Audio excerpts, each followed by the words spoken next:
Movie की शुरुआत Christmas party से होती है, जहां एक आदमी अपनी बेटी के साथ खेल रहा था। आदमी को किसी पे शक होता है कि तभी वहां पर क्रिसमस ट्री रहस्यमय तरीके से जल जाता है। आदमी बेटी को घर जाने के लिए भेजता है और अगले ही पल दोनों में टकराव हो जाता है। कुछ टाइम के बाद आदमी घर वापस आता है और अपनी वाइफ से कहता है कि मुझे शायद हमेशा के लिए जाना होगा। अगले सीन में लड़की को बड़ा दिखाते हैं, जिसे सपनों में शैतान जादूगर नज़र आता है जो दुनिया को ख़त्म करने की बात कर रहा था। वो लड़की का नाम माशा होता है। उसे ऐसे सपने बचपन से आ रहे थे।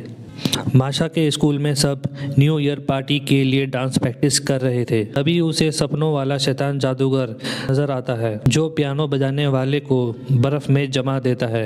उससे कुछ चीज लेके चला जाता है, पर अगले ही पल सब गायब हो जाता है जैसे कुछ हुआ ही नहीं था। अगले सीन में दिखाते हैं जादूगर अपने जादुई गोले से आसमानी राक्षसों को मार रहे थे और ये सब कुछ ही बच्चे देख पा रहे थे, जिसमें से एक माशा भी थी। और एक राक्षस माशा पे हमला करने वाला होता है कि उनमें से एक लड़का उसको आकर बचा लेता है, जिसका नाम निकी होता है। इनके लीडर का नाम फादर फ्रॉस्ट होता है, जो कि 7 जादूगर में से एक थे। वहीं पर निकी को शैतान जादूगर मिलता है, पावर देने का वादा करता है, पर उसके लिए उसे शैतानी काला गोला चुराने के लिए लाना होगा। कि इस बात के लिए मान जाता है। अब उन खास बच्चों को एक जादुई जगह पर ले जाया जाता है, जहां फादर फ्रॉस्ट आते हैं और बताते हैं कि वो 7 भाई हैं जो सदियों से राक्षसों से लड़ रहे हैं और दुनिया को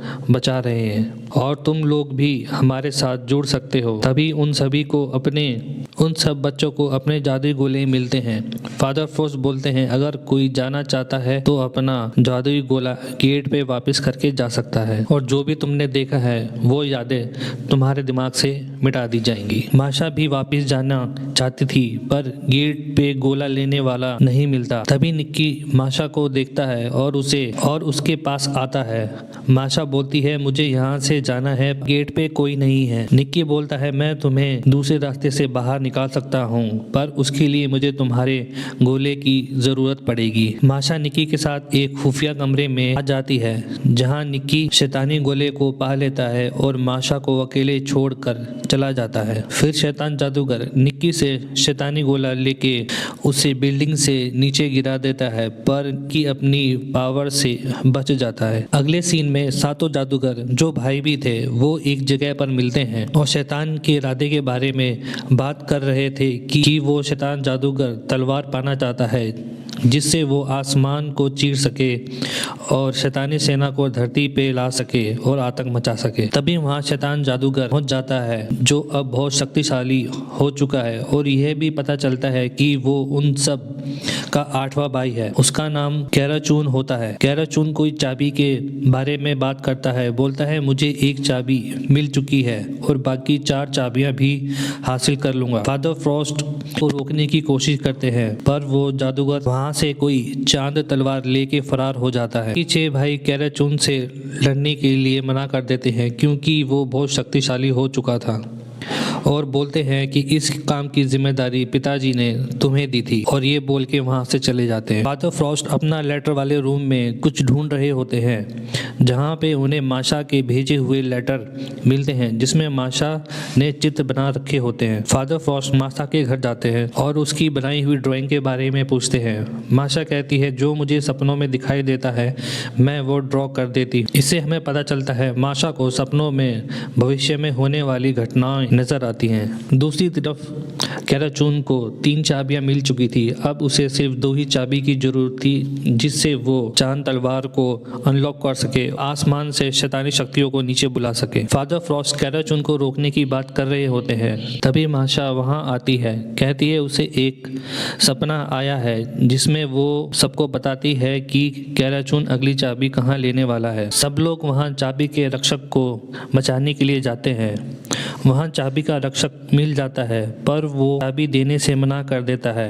कहता है कि मैं कैराचून से अकेले ही लड़ सकता हूँ, मुझे तुम्हारी जरूरत नहीं है। पर गार्डियन चाबी के रक्षक से चाबी छीन लेते हैं। पर तभी वहाँ शैतानी जादूगर कैराचून आ जाता है और उन गार्डियंस पे हमला करके वो चाबी छीन के ले जाता है। वहीं माशा को फिर दोबारा विजन आता है। पता चलता है कि अगली चाबी कहाँ पे मिलने वाली है। ये बात कैराचून भी सुन लेता है और वहाँ से गायब हो जाता है। माशा और निक्की आखिरी चाबी के रक्षक के पीछा करते हैं और एक जंगल में पहुंच जाते हैं। कैराचून को भी वो जगह पता चल चुकी होती है, वो भी वहां पहुंच जाता है। निक्की माशा से बोलता है कि तुम रक्षक से चाबी लो, मैं कैराचून को रोकता हूँ। माशा रक्षक को पकड़ लेती है। उसने मास्क पहना होता है, पर वो रक्षक कोई और नहीं, माशा के डैडी ही होते हैं, जो बचपन में माशा को छोड़कर चले गए थे। उसके डैडी माशा को बोलते हैं कि वो दोबारा आएंगे और ये बोल के वहाँ से गायब हो जाते हैं। कैराचून निक्की को घायल कर देता है। निक्की को हॉस्पिटल ले जाते हैं। अगले सीन में माशा के डैड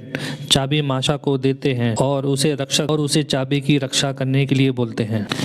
माशा वो चाबी फादर फ्रॉस्ट को दे देती है और एंजॉय कर रहे होते हैं कि अब धरती पर कोई खतरा नहीं है। फादर फ्रॉस्ट वो चाबी अपने साथी को देते हैं और संभाल के रखने के लिए बोलते हैं। निक्की अभी भी कैराचून का साथ दे रहा था। वो चाबी छीन लेता है और जाकर कैराचून को दे देता है। सबको जैसे ही ये पता चलता है, वो लड़ाई के लिए तैयार होने लगते हैं। सारी चाबियां मिलने के बाद वो तलवार को अनलॉक कर देता है और आसमान में पहुंच जाता है। फादर फ्रॉस्ट भी वहां आ जाते हैं और दोनों में लड़ाई होने लगती है। पर कैराचून तलवार की शक्ति से आसमान का सीना चीर देता है और शैतानी राक्षस में से नीचे आने लग जाते हैं। दोनों भाइयों में बहुत लड़ाई होती है, जिसमें फादर फ्रॉस्ट जख्मी हो जाते हैं और राक्षस धरती पर आते जा रहे थे। निक्की तलवार के पास ही होता है और गार्डियन भी उस तक पहुंच जाते हैं उसको रोकने के लिए। माशा भी वहीं होती है और बोलती है, निक्की तुम जिस तरफ भी हो, मैं तुम्हारी तरफ ही रहूंगी, और अपने ही साथियों को